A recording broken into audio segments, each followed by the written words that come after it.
We got tickets for the annual King Gala in Tampa, so we took the Miami Amtrak and rode that train for 5 hours, crossing deep Florida country, accompanied by my wonderful brothers. At the fundraiser, we'd meet some high-profile elected officials competing in the Democrat primaries to be Florida's next governor. Al Fox would also be a speaker. He worked in, around, and with the Congress for 40 years. He is now running for U.S. Senate and actually knew Dr. King. After Shabbat, we went out to find our Democrats. How do you think Democrats can possibly win Florida?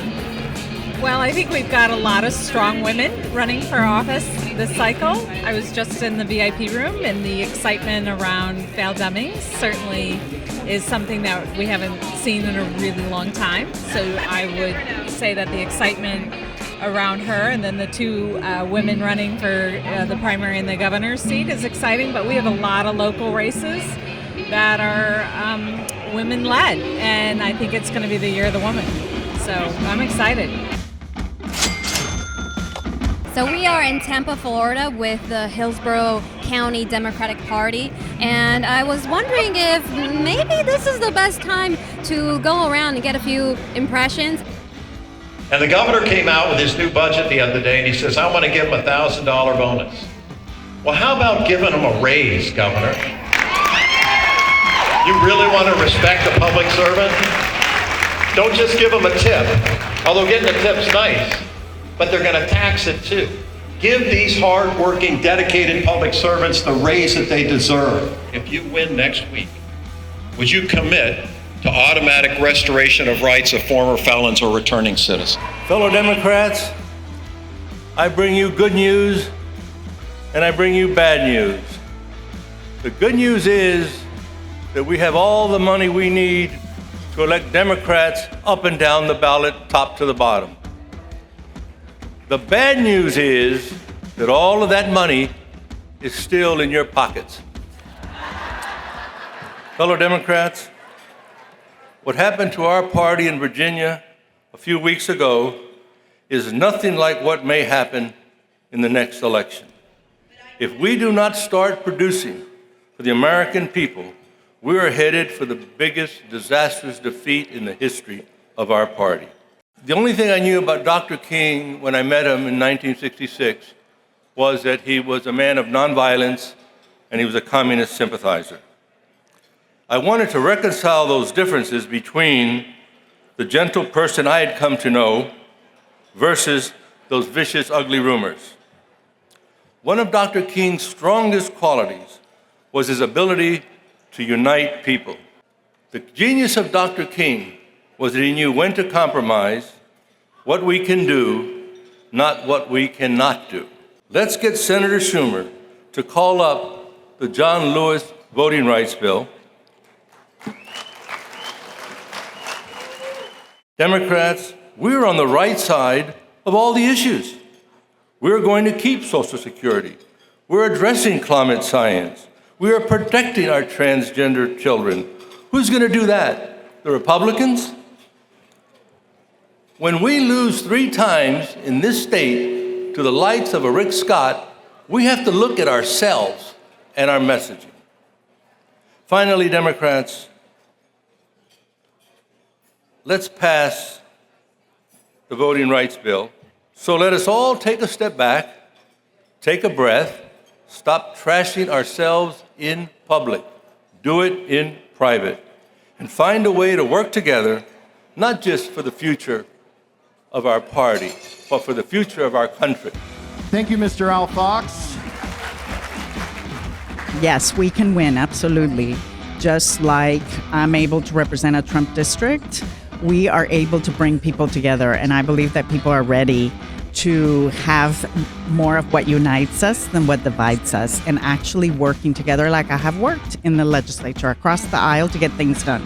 Considering the huge amount of millions of dollars that Ron DeSantis has right now for his campaign, your numbers are good, you're doing good fundraisers, but you really will have to think of creative means to just counteract the billions of dollars that the governor right now has. So in terms of strategies, what are you thinking that you can do different to overcome the barriers that we have with money being such a huge influence in politics? Well, if money decided elections, actually, Ron DeSantis would not have been the nominee, and Andrew Gillum would not have been the nominee. They were the ones that nobody gave a chance whatsoever, and yet they were the nominees. So I don't believe that money decides elections. I know in my special election, the Republicans spent $10 million trying to beat me, and I only had 3. So I know that it doesn't matter. We have to have the right message. We have to give people reason to come out and vote. And we actually have to tell them what we're going to do, not just what the other guy doesn't do or how bad they are. Do you feel that there's like a huge responsibility, considering that you will be such a perhaps an inspiration, well, with this this campaign, even if you don't win, just the fact that you dare to do such a thing, do you think it will be inspiring to say not only Latinas and just women in general, but progressives in Florida who have such a huge fight, and also the Jewish community? Yes, I'm a Latina Jew, the first Latina Jew in Florida history to be elected, and 100%. We've lost a lot of voters because, frankly, we haven't given them a reason to come out to vote, or sometimes they've believed in the scare tactics. I believe that we can actually win all those voters back with someone that can inspire them, with someone that they can trust, and with a story like mine. Well, thank you so much. I wish you best of luck. Thank you. Okay. Let's go get some other candidates. Come on. So I'm here with Nikki Fried. It's an absolute pleasure. I've actually done shows about you. So right before the event started, I asked my YouTube audience what kind of questions they would have. One of the questions that they asked me, that I got from the audience, was, what are you going to do about the tolls, Florida tolls? My audience cannot take it. Do you have a plan for that? First of all, growing up in Miami, I get it. Not only did I get it, but I understand, after we're a commuter state. Everybody lives in one area and commutes someplace else. And so when the Republicans want to talk about that we don't raise taxes, well, I'm sorry, the everyday Floridian pays so much in fees that goes into this pot of money that they get to allocate. So that is one of the aspects I was definitely looking at, is making sure the fees that are put on the people, like tolls, starts to be addressed, reductions, and making it a lot easier on the people. Because originally when the tolls were created, thinking that there was so much tourism that was coming to our state, but they're not paying for it. We are. And our roads, hopefully with the infrastructure bill that's coming back into our state, $39 billion that's being brought in for infrastructure, that's going to fix our roads. That's going to fix so much of the infrastructure and hopefully be at that point able to reduce a lot of those fees, including tolls. One of the other questions that I got was, what do you think about perhaps, hopefully not, changing the Florida estate tax laws? Or do you plan on proposing making us pay taxes in Florida, or are you going to keep it the way it is? No, I am not in agreement of any raising of taxes. The cost of living for Floridians is already so high, and it's getting a lot worse. There are so many opportunities to bring new jobs and new economies into our state, including legalization of marijuana, including the film industry. We've lost billions of dollars in jobs because the Republicans refuse to, really embrace the film industry. Our Space Coast, there's opportunities to bring new jobs into our state, which brings a new economy, new economics, new revenue. There is no need whatsoever to be raising a single tax. And no state tax. As commissioner, I've said very clearly that my goal as Commissioner of Agriculture was to make us the Silicon Valley of the East when it comes to agriculture. There is so much cool technology out there between hydroponics and vertical grows and GPS devices. And that's one of the reasons why we took one of our trade missions, learning about all the new across the world, the new technologies that are out there for it. So I do think with our current residents here, with the innovation, with our public education, with our schools, with our research hubs, that we can be the leaders in the world on new technology and new advancements. But I think that one thing that we have to focus on, if we're going to lure in more people, and especially the Silicon Valley or people from New York, that we're also talking about how we're going to do growth management. Because unfortunately what we're seeing, the housing market is out of control. And prices are increasing every single day. People can't afford rent. People can't afford just purchase. Gone. And so we have to make sure that when we're bringing people into our state, that we're also building homes that are more affordable, that there's more of them, and that we're figuring out how we're going to grow out our state. Because we have 1,000 people moving here every single day. Where are they going? And certainly as Commissioner of Agriculture, I want to protect our ag land because we feed 150 million people a year from that. It's a lot. It's $138 billion economics. So protecting agriculture is really, really important. So we got to make sure that when we're growing our state, that we're doing it smartly. We came here on train. It was such a great opportunity to see all those oranges. It really gets you in touch with the other side of Florida, how it has nothing to do sometimes with the coast. It has nothing to do with South Beach, you know. What do you plan on doing in terms of the culture that we have now in politics? How you have, become so vicious, and it's sad how you see that radicalism attracts voters, how sometimes it does pay off. And, you know, it's like when you think about money in politics, gosh, you know, like we would want to have more transparency, know where all these millions of dollars are coming from, but there seems to be like no light on the horizons that it's going to get any better. What are you going to do in terms of that culture of hostility? You know, it breaks my heart every day. You know, look what happened in COVID. You know, that we politicize a healthcare crisis in our state and across the country. You know, that whether you're a Democrat or Republican is whether or not you wear a mask or you get vaccinated. That is so heartbreaking for somebody like me who I have always wanted to work with everybody. You know, I tried with DeSantis on numerous occasions, tried working over on the other side of the aisle, tried bringing him in. Some of the legislation that I was pushing and passed in my first legislative session 2019 were Republicans sponsored. And that's what we have to do. We have to be able to still talk to each other. You know, I always say this too. My dad is a diehard Republican. I block him on social media sometimes. I block him on social media, but my mom is a diehard Democrat. So I was raised in a house where you listened. You brought people together, you took off your partisan hat, and you said, look, some people have good ideas on both sides of the aisle. Embrace them just because they came from Republican, but it's a good idea. So what? You can't let tribalism get in the way, sabotage the great idea, the communication. Yeah, so that's something that's who I am. When I became Commissioner of Agriculture, I didn't ask anybody in my office if they were a Democrat, Republican. I said, are you going to fight for the people of our state? Are you going to work hard? Are you going to believe in the vision that I have for this department? If you do, great. If you don't, then move on. And that's how I've led my department. I've made sure that partisan politics was not part of the agriculture office, and that's what I would do in the governor's office. My name is Jennifer Moore. So Jennifer, please tell me what are your impressions of the night? Which of the speakers, which of the candidates got you more excited? Well, I'm excited for every Democratic candidate because they have the heart and soul of the American people, especially the middle class. I tend to like women because I think they do a powerful job. So I'm really, I followed Nikki Fried for many years now, and she's done an excellent job as Commissioner of Agriculture. And do you think that Democrats have a chance, considering that we lost Florida in the last election, and instead of being so purple, it now looks red all of a sudden? I agree with you. It doesn't look good. And so we have to look at long range. We can't look at just now. We have to look for the future. We have to look at doing grassroots activities, okay, so that we get our grassroots, like in Hillsborough County, our school board, our commission, we have a majority. So that's the way we have to do it. But Val Demings, I mean, she would be a wonderful senator from this state.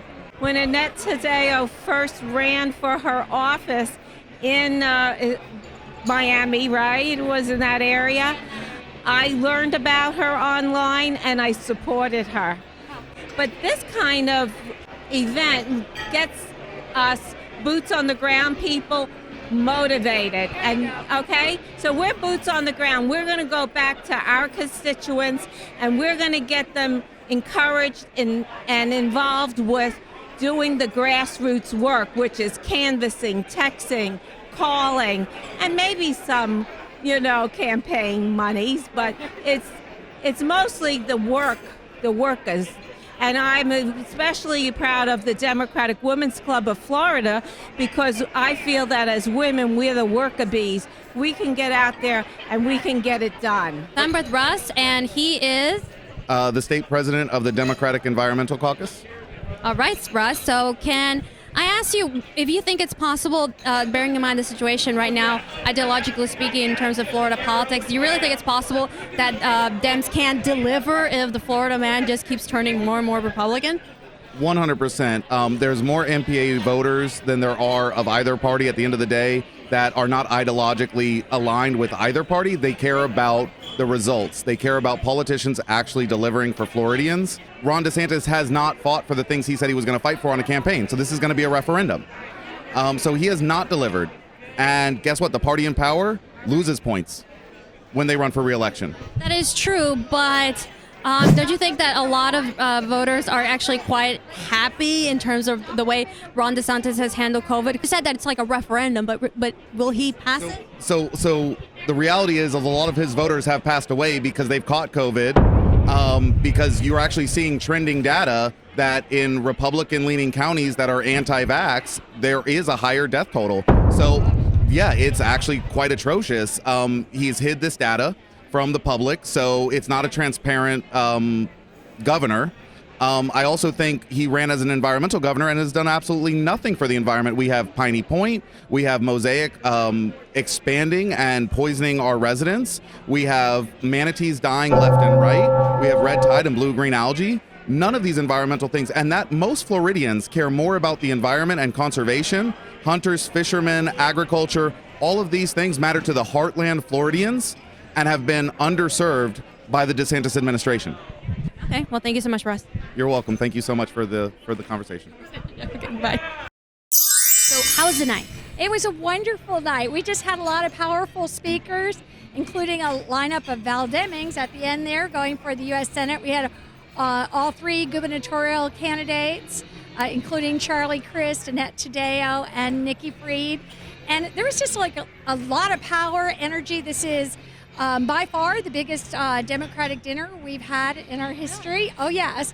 And so it was really huge, and it was a really good time for people to get together since it's been a while. How is the Democratic presence? Are you guys thriving or are you struggling? Well, I'd say in Hillsborough County, and I was chair of the county commission last year, and I'm a commissioner now, we've had a huge shift. I first became a commissioner in 2016, and we had two Democrats, me and one other person, and 5 Republicans. Our commission is now 5 Democrats and 2 Republicans. So it's been a shift. Hillsborough County has been very strongly coming in as a Democratic Party, this county in particular, which is the largest county in this area. Trying to get the pulse here. What do you guys think is the best strategy for winning over those undecided voters? People are really suffering more than they ever have economically.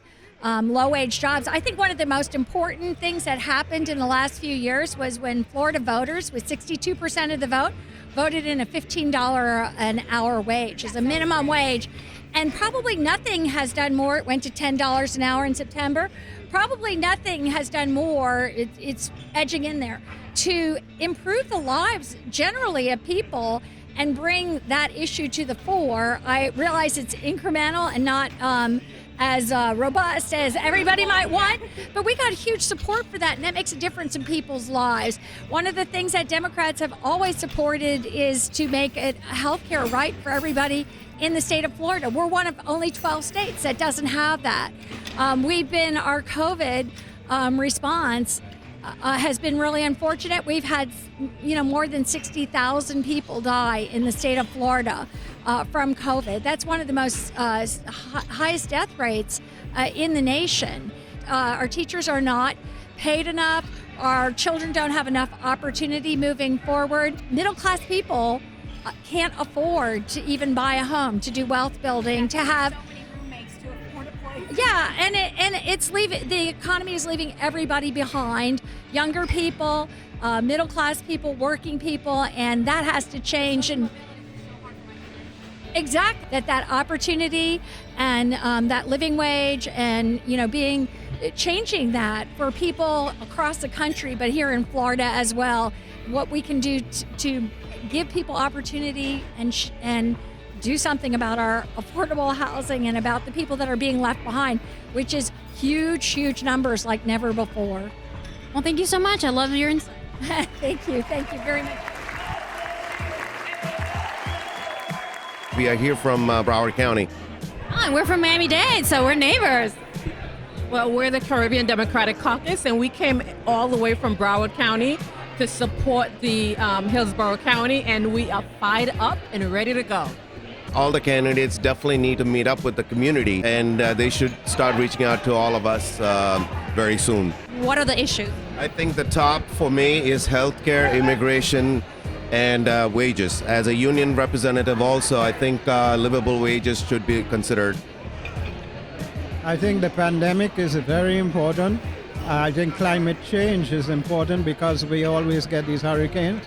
But I think more important to everyone right now is inflation. But we've got to understand one thing. The pandemic is global.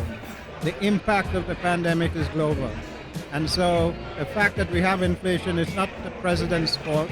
It's the supply chain he has no control over. I'm a healthcare worker myself. I think the wages needs to be equalized. I don't think we have had a wage increase for a long period of time. Minimum wages needs to come up to $15 an hour. I think we definitely need to have a healthcare expansion here in the state of Florida. So that is what I'm really looking forward to. There's a lot of minority people who can't afford healthcare right now. That's a very important issue. I think redistricting right now and women's right, Roe versus Wade, is very important right now. So, yes. It's been a great event, and she's getting ready to vote Obama. Isn't that beautiful? All right, so I'm here with Josh Wheel. Josh Wheel. He's running for U.S. Senate. So what did you think of the night? How do you think the Democratic spirit is doing in Florida man territory? Well, it's interesting. I really heard two messages tonight. I heard a message from the party leadership here and from the keynote speaker talking about, how great America already is, and that, we really need to remind people in Florida, that everything the Democrats have done for them and how good they have it. And then I heard a much more relatable message from our three gubernatorial candidates, about all of the disenfranchisement and problems that we have across the state, access to health care, access to affordable housing, reproductive justice, all of the threats that are coming from people, and all of the neglect that people are suffering from 23 years of Republican leadership in the governor's mansion. And those two just don't sync up to me. I'm a little nervous that, if we run with this line of trying to convince people how good they have it when they can't pay their rent, that they're not going to support us come November. So do you have a specific main issue that you're running on? Because usually candidates like to fixate on a topic, and that becomes like their signature branding for their campaign. So do you have any of those specific issues? It's tough because I consider myself a human rights candidate. So the biggest thing that I would say is that anything that is a human right should be secured for and insured by the federal government. And I think that's where we need to lay the line out. It starts with things like clean water. I met with one of the surrogates from the Biden administration for Build Back Better who was touring the country and came through Florida to talk about clean water.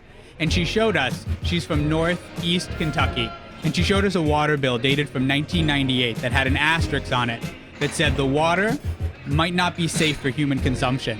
And she said that every bill she's received for the last 23 years has had that on it. We have millions of people in this country, in the United States of America in 2021, that don't have clean water.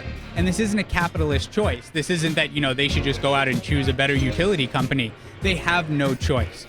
The government provides them. There's a single utility provider. That is the water they get, and it is unsafe for them and for their children. There is nothing that we cannot do to take care of our citizens. Everything that we neglect is a choice. And so from my standpoint, it's about opposing states' rights, opposing the ability for Mississippi to have the right to have the 48th or worst ranked education for the last 50 years and neglecting the education of every single person in that state. It's about, not allowing Texas and Florida and Georgia to have the right to disenfranchise voters or to privately ban abortions from women in their states and take away access to health care from half their population. How do you push back against the Republican talking points that Dems do not care about the economy, but it's all about identity politics and all that? And can we keep it short because we're running out of time? I'm sorry. Yeah, absolutely. Actually talk about it. You can't run away. I heard multiple people here on stage today run away from the word socialist. One person brought it up only to say that don't ever call me a socialist.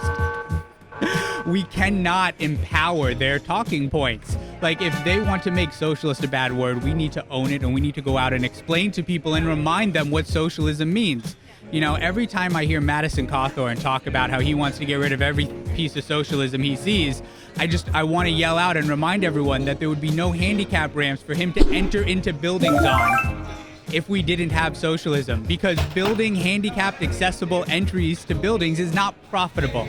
Ensuring that access is available, whether it's profitable or not, that's what socialism is about. It's about taking care of society.